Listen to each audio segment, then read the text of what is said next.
समस्त को मोर आंतरिक नमस्कार। प्रेसर जन कर आज भिड बर्तमान मो तेलंगाना बत्तीस मंडल में उपस्थित अच्छी आज विशेष प्रोग्राम कौन संपर्क से विषय में बर्तमान किसी खबर ना आसी बर्तमान सामने अच्छा आम राहुल आज्ञा दिकुन मास अच्छा आज्ञा आप नमस्कार कर आज तरंगड़ा बत्तीस मंडल में कौन सब प्रोग्राम थी पदे आम दर्शक कहतु। हाँ उत्कल बाप्टिस्ट मंडली सम्मेलनी अधीनस्थ एक छोट ग्राम जो ग्राम नाम है तरंगड़ा से मंडली आज 4/12/1969 साल ठारू आज 9/12/2024 साल 25 वर्ष पूर्ति करी जुबेल वर्ष प्रतिपालन करी अछंती। एणु ए रौप्य जुबेल उत्सव पालन रे मंडली सम्मेलन समस्त पालकगण समस्त नेतृवर्गगण पुणे अनेक ए मंडली को आसी ए समारोह रे समवेत हेइथिलु। कहबाकू गले तरंगड़ा मंडली जो क्षुद्र मंडली तथापि आज समस्त मुखर प्रकाश होतिला जे यह एक सुसमाचार मंडली जेहेतु ए मंडलीर अनेक वृद्धगण माँ माने दीन दरिद्र लोक माने हेले मध्य से माने सुसमाचार कार्य निमंते अर्थ संग्रह करती एवं सुसमाचार कार्य विनियोग करू करू से माने ओडिशा रे 4 गोटी मंडली तथा आंध्र रे 9 गोटी मंडली ए प्रकार 14 गोटी मंडली से माने गठन करी अछंती। ता सहित आंध्र प्रदेश रो टेकेली अंचल रे 2टी प्रचारक नियुक्ति करी प्राय अनेक हजात्मा मान को खुआड़ को आनी पारुछंती। एणु से मंडली तरंगड़ा मंडली आमर मंडली सम्मेलन गर्व गौरव मंडली हेउची तरंगड़ा। एणु सेठाकार पालक दिलीप कुमार पासुरी पुणे तार सहयोगी दिकन माने से माने अत्यंत परिश्रम करती एवं सुसमाचार कार्य करू करू हजात्मा मान को खुआड़ को आनी पारुछंती। एणु प्रभु को धन्यवाद देउछु जेहेतु 25 वर्ष पूर्ति अवसर रे रौप्य जुबेल पालन करिवार सुजोग पाइले एणु बहु समारोह सहकारे ता प्रतिपालन करिअछु। प्रिय दर्शक बंधु मैंने शुणुले आज्ञा दिगन महाशय राहुल आज्ञा कहते किसी संक्षिप्त मंडल विभिन्न इतिहास कहते बर्तमान सामने अच्छा प्रोफेसर पानी महाशय अर्थात पानी महाशय अच्छा आज्ञा आपको स्वागत करुन विषय गर्व गर्व अच्छा तेणु आज जो आह्वान पाई निमंत्रण पाई कौन अनुभव लगा कहतु। समस्त नमस्कार। तरंगड़ा बाप्टिस्ट मंडल एक रौप्य जोबेल बड़ मोहल्लास दिन अटे। दीर्घ 25 वर्ष दुख कष्ट समस्या यातना देकी मंडल अतिक्रम करी आज जो सिल्वर माइलस्टोन टा हिट करिछि सेतपई अनेक अनेक शुभेच्छा अभिनंदन आमे ज्ञापन करूछु। ऐतिह्य वर्षर रे आमे एतिकी कामना करूछु जे प्रभु मंडल को आशीर्वाद करंतु। मंडल रे अनेक टैलेंटेड युवक मान को देखी पारुछु समस्त मध्य जो शांति मैत्री ऐक्यता रही समस्ते बोझ को कांधे की आज जो सफलता स्वाद समस्त को चखई पारिले समस्त आम जिते आसलु बहुत आनंदित उल्लसित प्रभु मंडल को प्रचुर रूपे आशीर्वाद करंतु। धन्यवाद। पुणी आज्ञा आम पानी महाशय सुंदर भाव कहते मंडली किसी कथा को बुझी से बहुत एक्साइटेड अच्छा आनंदित अच्छा बर्तमान स्थानीय मंडली डिकन महाशय अच्छा मंडली मध्य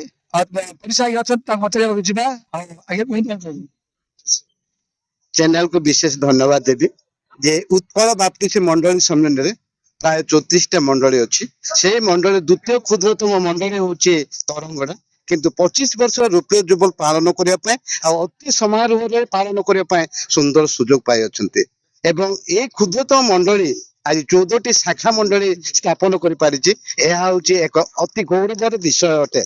तेणु मुझे मंडली प्रत्येक पालक दिकन कर्मकर्ता मान कृतज्ञ जनाए एवं जिते आसी समस्त मन कृतज्ञता जनाऊँगी जे ए प्रकार आम सुसमाचार कार्य प्रत्येक मंडली अंशग्रहण करने मु निवेदन करे। धन्यवाद। पुणी शासक पचार अनेक विलंब व्यस्त भितर अच्छे बोधे संध्या समय में पहुंची बर्तमान डायरेक्टर लेमा अच्छा सर आप स्वागत करम समय आम खबर अनुरोध कर दर्शक मंडली को कौन शुभेच्छा बाटन कहतु। सर्वप्रथमे मु आम सृष्टिकर्ता प्रभु परमेश्वर को धन्यवाद देवा संगे संगे କୁନା ଭାଇକୁ ଧନ୍ୟବାଦ ଦେବି। ଆମମାନଙ୍କର ଅଭିଷିକ୍ତ ଡିକନ ରାଉଳ ମହାଶୟ, ପ୍ରଫେସର ପାଣି ସାର୍ ଏବଂ ଆମମାନଙ୍କର ପରୀକ୍ଷା ମହାଶୟ କହିଗଲେ। ଆପଣମାନେ ଯେତେ ଚ୍ୟାନେଲକୁ ଦେଖିପାରୁଛନ୍ତି ସମସ୍ତଙ୍କୁ ମୁଁ କହିବି ଦୟାକରି ତରଙ୍ଗଡ଼ା ମଣ୍ଡଳୀ ନିମନ୍ତେ ପ୍ରାର୍ଥନା କରନ୍ତୁ। ଛୋଟ ଦ୍ୱିତୀୟ କ୍ଷୁଦ୍ରତମ ମଣ୍ଡଳୀ ହେଲେ ମଧ୍ୟ 14ଟି ଶାଖା ମଣ୍ଡଳୀ ସେମାନେ ଗଠନ କରିପାରିଛନ୍ତି। ଏଇଟା ପ୍ରଭୁଙ୍କର ଦୃଷ୍ଟିରେ ବହୁତ ଆଶୀର୍ବାଦ ଅନୁଗ୍ରହର ବିଷୟ। ପୁଣି ଏଇ ମଣ୍ଡଳୀ ଆମମାନଙ୍କୁ ଚେତନା ଦେଉଛି, ପ୍ରେରଣା ଦେଉଛି ପ୍ରାର୍ଥନାରେ ତୋଳି ଧରିବା ପାଇଁ। ପୁଣି ବିଶେଷ କରି ମୁଁ ତରଙ୍ଗଡ଼ା ମଣ୍ଡଳୀର ଯୁବାମାନଙ୍କୁ ଧନ୍ୟବାଦ ଦେବି। ତରଙ୍ଗଡ଼ା ମଣ୍ଡଳୀର ପାଳକ ରେଭରେଣ୍ଡ ଡକ୍ଟର ଦିଲ୍ଲୀପ ପାସପୁରେଡି ଆଉ ଅନେକ କାର୍ଯ୍ୟ କରୁଛନ୍ତି। ତାଙ୍କୁ ସାହାଯ୍ୟ କରି ସେଇ ସେବା କାର୍ଯ୍ୟର ମଙ୍ଗ ବହନ କରିବା ପାଇଁ ପ୍ରଭୁ ଯୁଗବା ମାନଙ୍କୁ ପ୍ରେରଣା ଦିଅନ୍ତୁ, ଉତ୍ସାହ ଦିଅନ୍ତୁ। ଆସୁଥିବା ଦିନ ମାନଙ୍କରେ ଏଇ ସମ୍ମିଳନୀର ଏଇ ତରଙ୍ଗଡ଼ା ମଣ୍ଡଳୀର ଯୁବାମାନେ ପ୍ରଭୁଙ୍କ ନିମନ୍ତେ ଆଗକୁ ବାହାରନ୍ତୁ। ଧନ୍ୟବାଦ। ପ୍ରଭୁଙ୍କ ଧନ୍ୟବାଦ। ବର୍ତ୍ତମାନ ଆଉ ଆମମାନଙ୍କର ଅତି ସୁପରିଚିତ ବନ୍ଧୁ କଣକି ଅଛନ୍ତି ସାର୍, ଆପଣଙ୍କୁ ଆମ ଚ୍ୟାନେଲ ସ୍ୱାଗତ କରୁଛି। ଆଗକୁ ଆସନ୍ତୁ। ବର୍ତ୍ତମାନ ଆଜି ଯୋଉ ସୁନ୍ଦର ସେବା କାର୍ଯ୍ୟଟି ଅନୁଷ୍ଠିତ ହେବାକୁ ଦେଖି ଆମେ ଅନୁଭବ କଲୁ, ତ ଆପଣଙ୍କ ଅନୁଭୂତି ପଦେ କୁହନ୍ତୁ ଦର୍ଶକ ମାନଙ୍କୁ। ଆପଣଙ୍କର ଉପସ୍ଥିତି ସକାଶେ ଆମେ ଧନ୍ୟବାଦ। ଆଜି ତରଙ୍ଗଡ଼ା ବାପ୍ଟିଷ୍ଟ ମଣ୍ଡଳୀରେ ଯୋଉ 25 ବର୍ଷ ଜୋବେଲ ମହୋତ୍ସବ ହେଲା, ଏହା ବହୁତ ଆନନ୍ଦ ଏବଂ ଶିକ୍ଷାପୂର୍ଣ୍ଣ ଥିଲା। କାରଣ ମଣ୍ଡଳୀ ଯେତେ ଆମ 34 ଗୋଟି ମଣ୍ଡଳୀ ଅଛି, 60 ଗୋଟି ଶାଖା ମଣ୍ଡଳୀ ଅଛନ୍ତି। ତରଙ୍ଗଡ଼ା ଗୋଟେ କ୍ଷୁଦ୍ର ମଣ୍ଡଳୀ। ମଣ୍ଡଳୀ ଯେତେବେଳେ ନାମକରଣ ହଉଛି, କ୍ଷୁଦ୍ର ମହାନ ବୋଲି କହିବାର ବୋଧେ ଆବଶ୍ୟକତା ନାହିଁ। ଏଇ ମଣ୍ଡଳୀ ଘର ସଂଖ୍ୟା ଯଦି ବା କମ୍, ତଥାପି ସେମାନେ 25 ବର୍ଷ ମଧ୍ୟରେ 10 ଗୋଟି ଶାଖା ମଣ୍ଡଳୀ ଆଉ ସୃଷ୍ଟି କରିପାରିଛନ୍ତି ବା ସାମିଲ କରିପାରିଛନ୍ତି, ପ୍ରଭୁଙ୍କ ନିକଟକୁ ଅନେକଙ୍କୁ ଆଣିପାରିଛନ୍ତି। ତାଠାରୁ ସୌଭାଗ୍ୟର ବିଷୟ ଆଉ କିଛି ନାହିଁ।